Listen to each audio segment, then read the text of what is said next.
Assalamualaikum warahmatullahi wabarakatuh.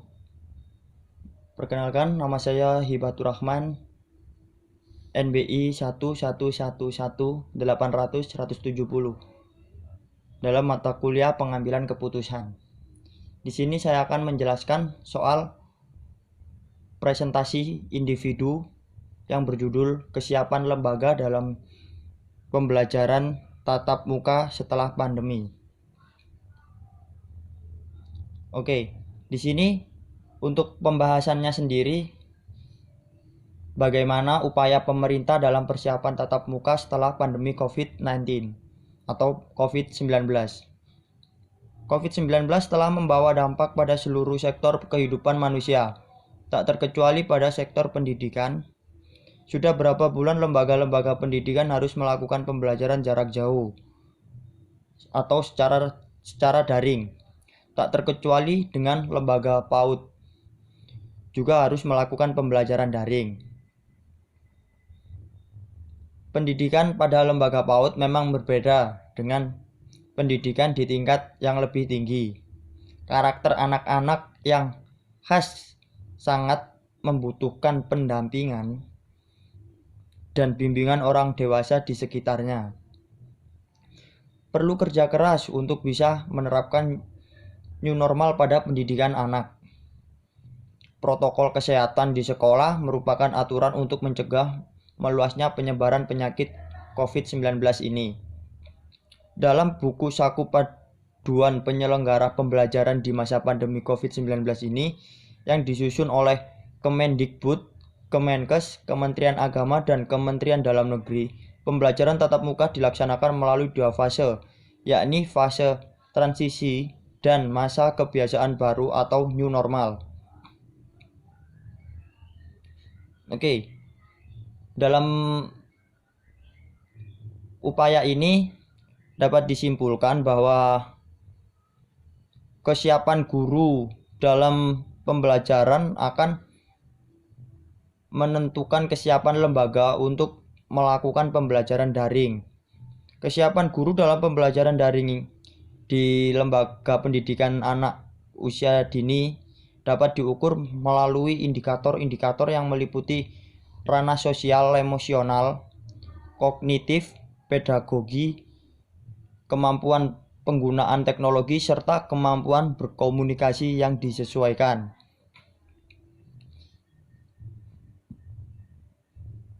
Sehingga alat ukur yang digunakan mampu memberikan data yang tepat agar dapat melakukan pembelajaran daring dengan baik dan mampu mengembangkan kemampuan anak usia dini.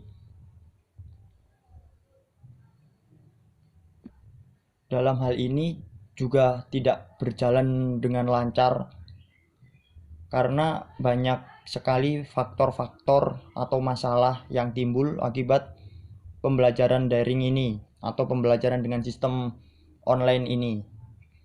Seperti faktor kayak kurangnya semangat anak dan kurangnya kemampuan orang tua dalam mendampingi anak menjadi tantangan dan dalam penerapan pembelajaran ini.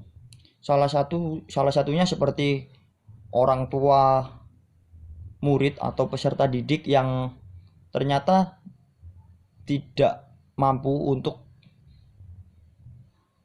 memahami soal teknologi, terus juga tidak memahami soal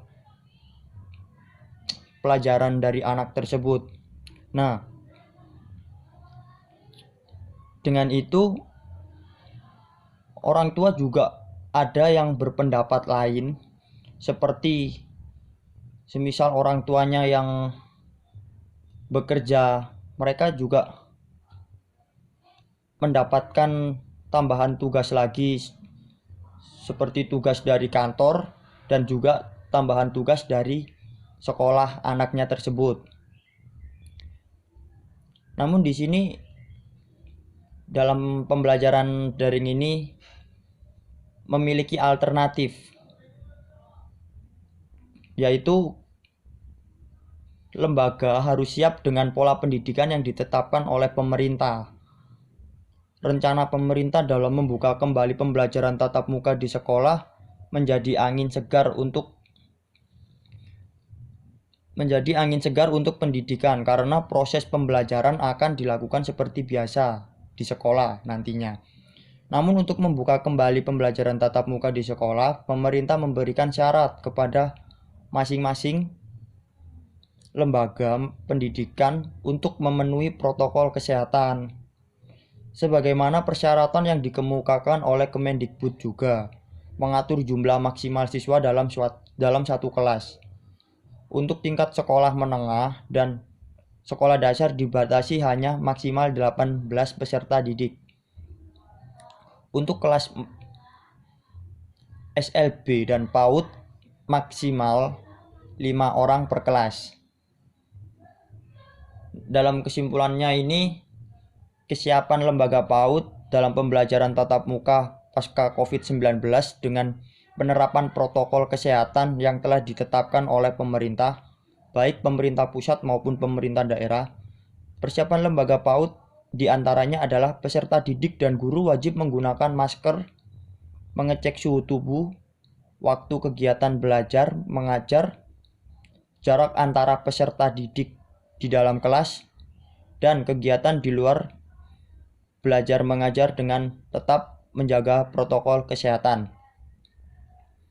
Penggunaan masker, baik masker kain maupun masker bedah, penerapan perilaku hidup bersih, serta keterlibatan orang tua dalam memonitoring peserta didik atau anaknya sangat diharapkan sehingga dapat mencegah peserta didik untuk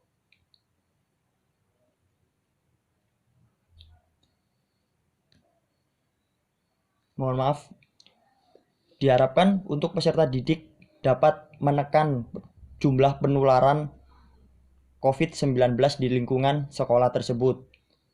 Jadi sejak dini udah diajarkan untuk mencegah cara penularannya itu. Mungkin hanya ini yang bisa saya sampaikan. Mohon maaf kurang lebihnya. Saya ucapkan mohon maaf sekali lagi dan saya akhiri. Assalamualaikum warahmatullahi wabarakatuh. Terima kasih.